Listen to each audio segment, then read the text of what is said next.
¿Cómo estás, Sergio? Pues mira, ahorita uno de los objetivos es explicar qué es la endolingüística Ujú. desde desde un punto de vista, sí académico, pero lo más que nada es como para que se entiendan los conceptos básicos.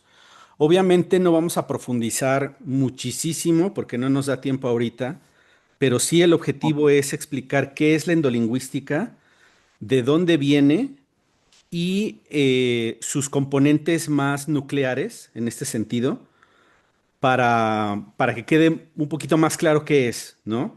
Porque simplemente la palabra endolingüística puede llegar a ser como diferente, ¿no? O un poco abstracta. Lo primero es siempre, generalmente, es explicar de una forma muy rápida qué es la lingüística, ¿no? Y de ahí tratar de explicar qué es endolingüística. Entonces, durante muchísimo tiempo, los seres humanos, pues obviamente siempre se han tenido que enfrentar con el fenómeno de la lengua y toda esa parte, ¿no? Y durante un buen tiempo en Occidente se estudió la lengua, ya sea, por ejemplo, como filología, que era simplemente como el acercamiento a la lengua, a las gramáticas, que son muy antiguas, o simplemente tratar de conocer las lenguas sagradas de los textos bíblicos para conocer un poquito más cuál era un sentido original, ¿no?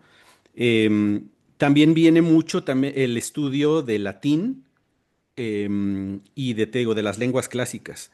Pero llegó un momento en el que en ese momento no se le conocía como lingüística porque no estaba necesariamente implementado como una ciencia hasta que empieza a haber un acercamiento a a los idiomas y a las lenguas de forma científica, podemos decir que nace la lingüística.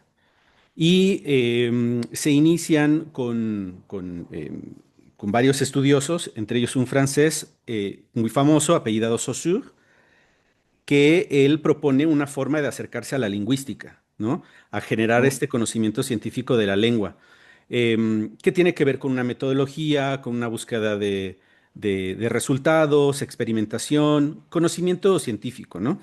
Em, Poco a poco esto fue avanzando y generalmente lo que se empezó a estudiar fueron los fenómenos, o generalmente se han estudiado los fenómenos que desde nuestro punto de vista le llamamos exolenguaje. ¿Qué significa? Que es lo que quedó grabado, lo que está escrito, lo que se dice, cómo se pronuncia, toda esta parte de la fonética, toda esta parte hasta la gramática, cómo es la estructura de lo que podemos percibir como lenguaje. Ujú. Aquí hay una parte bueno, obviamente cuando la lingüística nace, estamos hablando de principios del siglo XX y em, su aproximación es de esa forma, desde la forma de que lo que conocemos del lenguaje es lo que estamos escuchando, lo que estamos Ujú. viendo, lo que podemos leer. Em, Al mismo tiempo, hay también un estudio que empieza muy fuerte, que es el estudio de lo inconsciente, que es uno de los grandes descubrimientos pues, en este caso de Sigmund Freud, que es lo que aporta, que es la búsqueda de que hay cosas que no son necesariamente accesibles a la conciencia, pero que forman parte de nuestra vida cotidiana y de nuestra vida en general. Am, y bueno, en esa parte que también coincide con los inicios del siglo XX, no necesariamente se traspapelan. Am, Uno de los descubrimientos también que se empiezan a hacer a principios del siglo XX es toda la parte del estudio cerebral, ¿no? El estudio de la neurología. Ujú. Em, y todo esto va a la par, ¿no?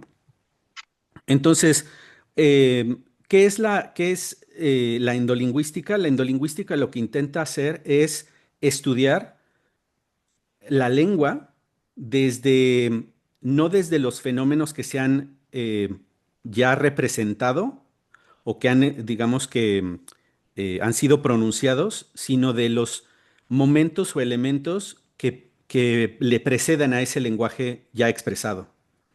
Y se le llama endolenguaje porque ocurre en niveles de lenguaje de más profundidad, en ese sentido, Ujú. como si fueran ocultos, como si fuera una parte oculta del lenguaje que no se sabe qué es y se intenta estudiar esos fenómenos. Em, Una Pero, de las, ajá, mira, una sí, duda. sí, te quería. eh, Entiendo que la lingüística entonces es como el subconsciente del lenguaje, Un haciendo la poco, analogía, es como la infraestructura del lenguaje.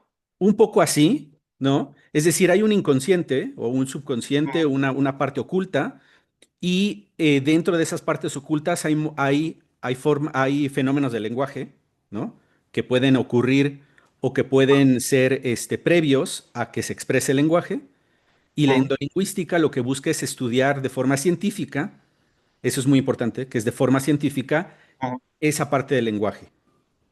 Am, Vale. entonces, nosotros, por ejemplo, decimos que cada ser humano tiene su propio endolenguaje, es decir, su propia forma de concebir el lenguaje internamente y que eso va a dar pie a su forma de expresarse, a su exolenguaje.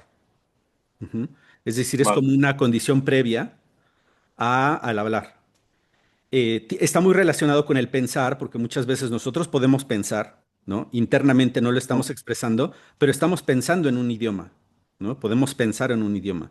Eso ya, curiosamente, ya es competencia de la endolingüística estudiar el pensamiento, ¿no? ujú, Antes de ser expresado, pero sí, ¿no? Ahora, tampoco hacemos una distinción totalmente polarizante de una cosa que es endolenguaje y otra cosa que es exolenguaje, ¿no?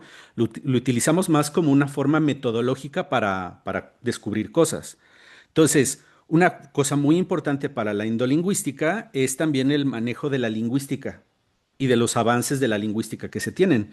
Es decir, todo lo que es actualmente, por ejemplo, lingüística computacional, el nacimiento de la propia lingüística, ¿no? claro.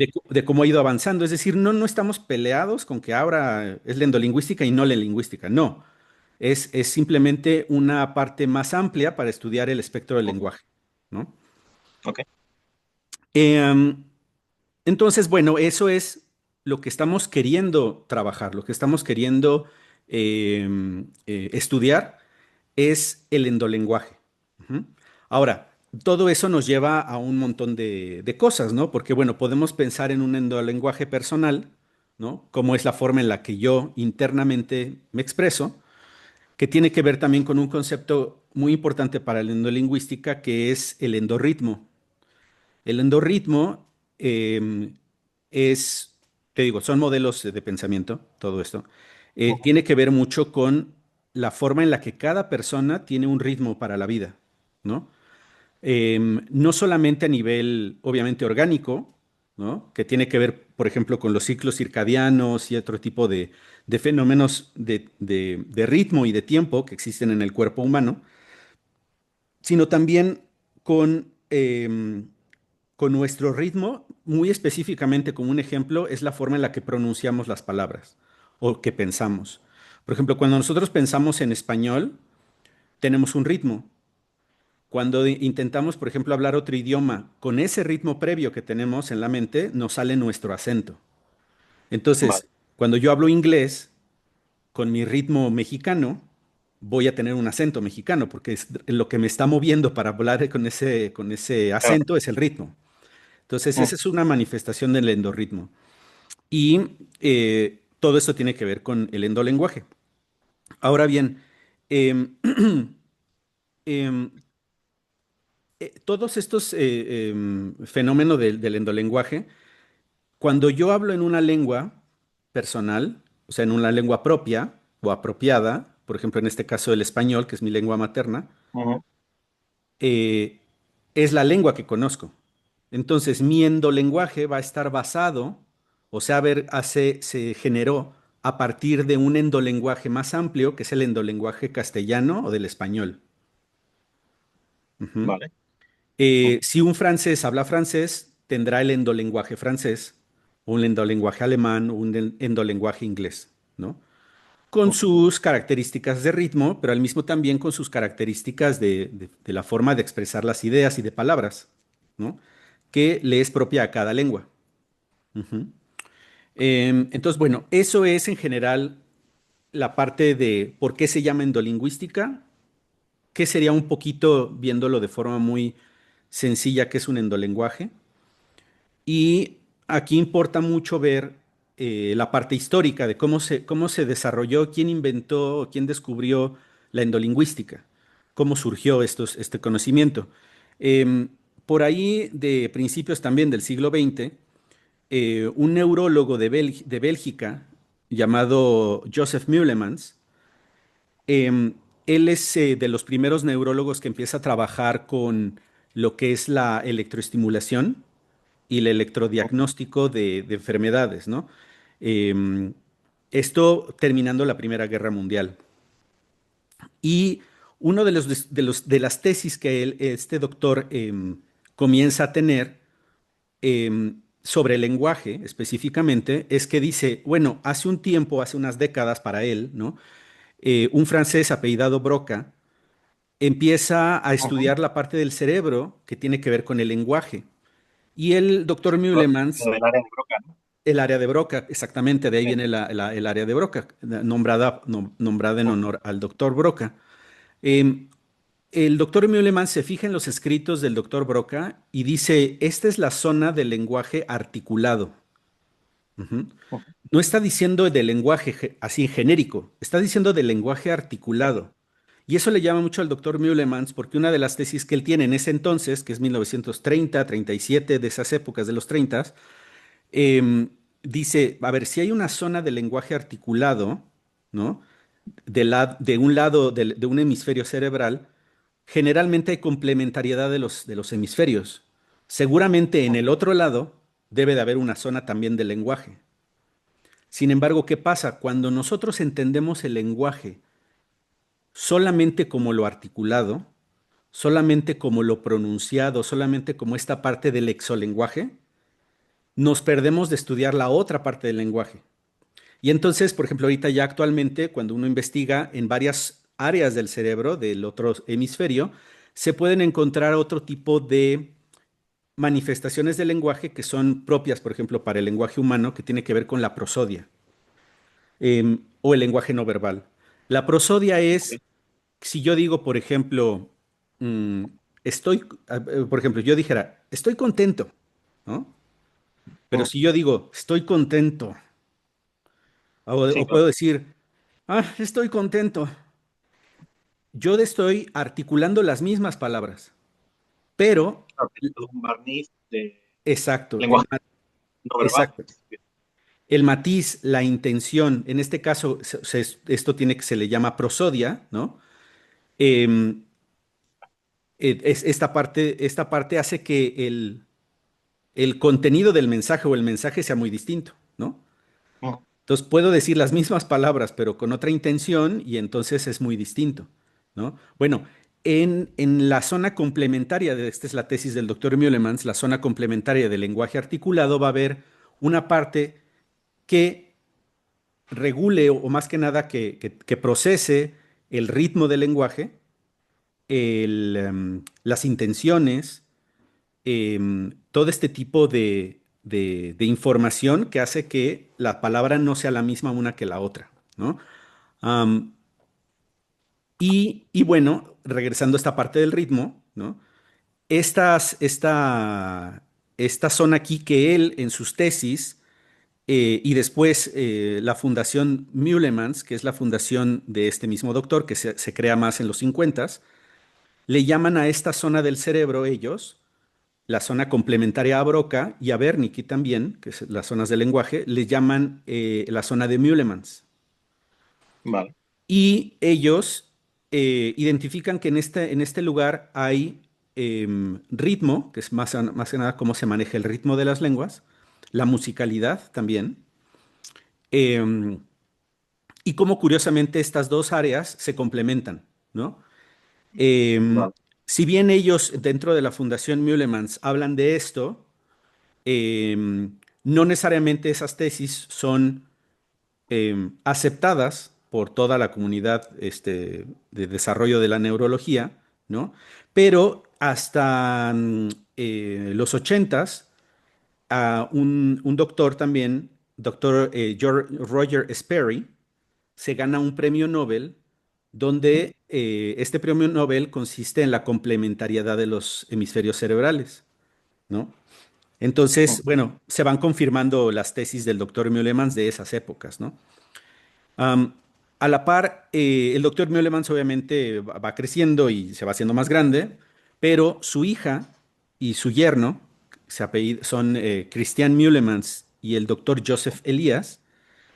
Ellos, desde su área de trabajo también de neurólogos y de lingüistas, empiezan a descubrir eh, unas, em, unos modelos, podremos llamar modelos matemáticos, que se empiezan a reproducir o se empiezan a encontrar en múltiples lenguas y que curiosamente son muy parecidos.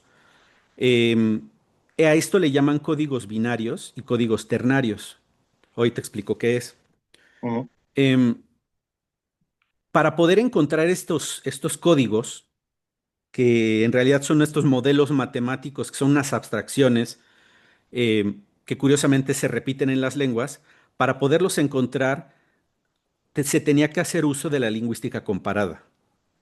¿Qué es la lingüística comparada? Es básicamente tú comparar lenguas unas con otras para saber en qué se parecen o en qué son diferentes las lenguas, ¿no? La lingüística comparada obviamente también fue desarrollándose poco a poco a través de los años y entonces, ¿por qué es importante? Porque estos patrones de llamados binarios y ternarios no se encuentran a primera vista en un solo idioma o en dos o tres. Se tenían que estudiar, por ejemplo, decenas de lenguas, ¿no? Se tenían que hacer lingüística comparada de decenas, de muchas lenguas, ¿no? Claro, Y, idealmente de todas las comparaciones posibles, ¿no? exacto, para encontrar comparaciones posibles. Claro. eh, y también, esto también parte de un pensamiento muy importante. La lingüística comparada generalmente, como también tiene una tradición, Ujú. se empezaron a estudiar las lenguas desde un punto de vista, se llama filogenético, que Sí, esto claro. es, ¿no? Llamar que están unas lenguas padre o madre y unas lenguas hijas, ¿no? Sí, existe todo el árbol de Es, lenguas exacto. Y esa es una que deriva. forma de entender las lenguas, como por filogenéticas, ¿no? Claro. Em, Sin embargo, la lengua es un fenómeno tan complejo que un esquema filogenético de árbol queda muy corto para ver realmente lo que son las lenguas. ¿A qué me refiero?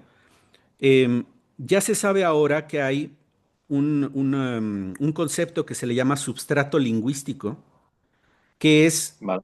otras lenguas que hablaron otros pueblos, que llegan otras lenguas nuevas y se montan dentro de esos substratos, y Sí. fenómenos rítmicos o fenómenos de otras palabras o estructuras morfológicas se quedan y se insertan como en la lengua nueva.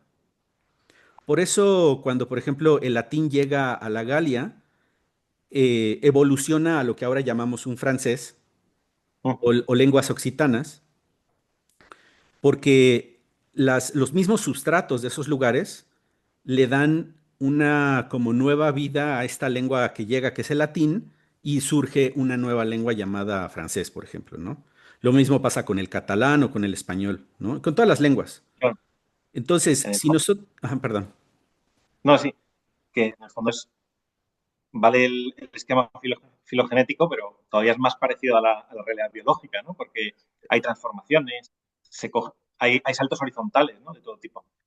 Exacto, es un fenómeno más complejo que solamente entenderlo como filogenético. Sí, que deriva Filogenético de... sirve, el filogenético sirve para ciertas cosas de una vista, digamos que de pájaro, birth view, ¿no? Que es para verlo un poquito como de lejos, eh, pero ya para muchos matices nos queda corta, ¿no? Y entonces, con el desarrollo del entendimiento de los sistemas, ¿no? De los sistemas entendidos como fenómenos también, no, como sistemas matemáticos, ¿no? O sistemas complejos. Em, por ejemplo, nosotros en endolingüística no le llamamos generalmente a una familia lingüística. Le llamamos sistema lingüístico, porque nos acercamos más al estudio de las lenguas desde el punto de vista de sistemas, ¿no? Entonces, por ejemplo, si dices, es que la familia latina, Bueno, si fuera familia, dentro del esquema filogenético, pues sí es familia, pero nosotros le llamamos sistema latino. Es nada más una forma de llamarle, pero también nos sirve Claro, mucho para la solo aproximación. ¿es solo un tema de nomenclatura o hay diferencia entre la familia latina y el sistema latino? Bueno, lo que pasa es que en general sería lo mismo, solamente te digo que es una forma de Sí, aproximarse al fenómeno con otra nomenclatura, ¿no? Donde el sistema, pues, incluye influencias, tal vez, por ejemplo, es como, por ejemplo, el caso del inglés. El inglés, cuando se estudia el inglés, si se estudia desde un punto de vista solamente, puramente filogenético, no se comprende que sea una lengua germánica, pero con una estructura y un vocabulario tan amplio de latino. ¿No? Entonces es como, ay, pues qué cosa rara, porque es una lengua sui generis, porque tiene más del 70% de vocabulario latino, pero resulta que es germánica, ¿no? Entonces, mm, ese tipo de fenómenos es más fácil acceder a ellos desde el punto de vista de sistemas, del ok, estudio de las lenguas en lugar de familias como sistemas. Am, entonces, regresando a los códigos binarios, em, empezaron a encontrar, haciendo estudios comparativos de múltiples lenguas, de muchas, hasta de las más chiquitas, digamos que de las menores, donde haya, por ejemplo, a veces hay nada más 50,000, 5,000 hablantes, ¿no? Que son lenguas mm, relativamente muy pequeñas, eh, se empiezan a encontrar fenómenos que ellos describen como los códigos binarios y ternarios. Ellos me refiero a los doctores Meulemans y Elías, mm, que son los descubridores de la endolingüística. Em, y entonces empiezan a encontrar coincidencias, curiosas coincidencias, que son a final de cuentas este modelado de los códigos. El ejemplo más clásico que puedo hablar ahorita es el código TR. Por cierto, estos códigos están hechos o están modelados a partir de las consonantes que pronuncian las lenguas. Ujú. vale, Entonces, si yo tengo en la palabra tierra, las consonantes que tengo en la palabra tierra es la T y la R. Ujú. mm, Si me voy, por ejemplo, a este lengua más antigua llamada latín, tengo que es terra, ¿no? También tengo la T y la R. Y va a haber, por estas cuestiones también, aquí sí podríamos llamarle tal vez filogenéticas, ¿no? O relacionadas con sistemas, que las lenguas romances, que se les conoce así, todas tienen el mismo código binario para hablar de la tierra, ¿no? Entonces todos es terra, tierra, ter, ¿no? Em, por ahí hay lenguas que obviamente no van a tener ese concepto exactamente, ese mismo binario, pero son por otras razones, ¿no? Son por razones históricas y así. Entonces, tenemos el código TR, que es un código binario. El primer código es el TR, ¿no? Ahora, ¿qué pasa? Este código, si yo lo tomo como que es un código de dos elementos y le aplico reglas matemáticas, en este caso, por ejemplo, de inversión, voy a invertir la R y la voy a poner primero y luego la T, o llamada dental también, ¿no? Y ok, entonces, si me voy al sistema a nivel comparativo, me voy al sistema germánico, descubro que para decir tierra se aplica esa inversión y queda earth, está el sonido RD. Acuérdate que tiene que ver mucho con la parte de cómo se escucha, no necesariamente cómo se escribe. Entonces, earth queda erde en alemán, ard en holandés, jord en lenguas escandinavas. Y entonces lo curioso es que se invirtió el código, ¿no? Entonces, eh, por estas cuestiones matemáticas o lógico-matemáticas, nosotros en la endolingüística, al descubrir o encontrar estos códigos en las lenguas, aplicar este tipo de conversiones matemáticas al modelo llamado binario, empezamos a encontrar una serie de coincidencias, ya sea, por ejemplo, de significados, ¿no? De las palabras, o ya sea de psicología, ¿no? Em, o concepción de lo que una palabra puede llegar a generar en el cerebro, ¿no? Como una noción, una idea. Un ejemplo, esto ocurre en castellano, en español. Yo en español tengo la palabra sol y la palabra sol, si yo aplico esta metodología de extraer el binario o de abstraer el binario, tengo SL, ¿no? Las consonantes SL. Entonces yo tengo sol. Si yo invierto las consonantes y tengo LS, me da lo que el sol me da como humano, Ujú. que sería la luz. Ujú. Ok. Tú, por ejemplo, en España escucharías luz, ¿no? Ujú. Que es este sonido dental TH, ¿no? Luz, pero sigue siendo un sonido que podríamos llamar similar al SL. Es decir, los códigos binarios son abstracciones y modelos que si bien nos estamos fijando en la consonante, lo más importante también es este grupo consonántico de afinidad sonora o de afinidad sí, de afinidad sonora también, donde por ejemplo todas las dentales, como la TH, la D, la T, las agrupamos, también por ejemplo, la Z, la S, la C, en el caso cuando se utiliza con ese sonido y no necesariamente como el de K, em, encontramos que el sol, al invertir el código, nos da la luz. Ujú. Ese es un ejemplo nada más, que es aplicable generalmente al castellano. Si nos vamos a aplicar eso a otras lenguas, nos encontramos con otro tipo de fenómenos. Em, entonces, bueno, recapitulando un poco eso y también ya como para dejar esto un poco cerrado, pero bueno, para continuar la explicación. am, En endolingüística, ¿por qué en endolingüística, aparte de todo lo que era el inicio, los códigos binarios y ternarios son Ujú. importantes? Sí. Eh, Son importantes porque dentro de nuestro estudio, al encontrar estos paralelismos en muchas diferentes lenguas, em, nos damos cuenta que estos códigos binarios y ternarios estructuran el lenguaje previo a ser lenguaje pronunciado o exolenguaje. Son, podríamos llamarle formas presimbólicas, que nos ayudan a entender em, el lenguaje de una forma más profunda.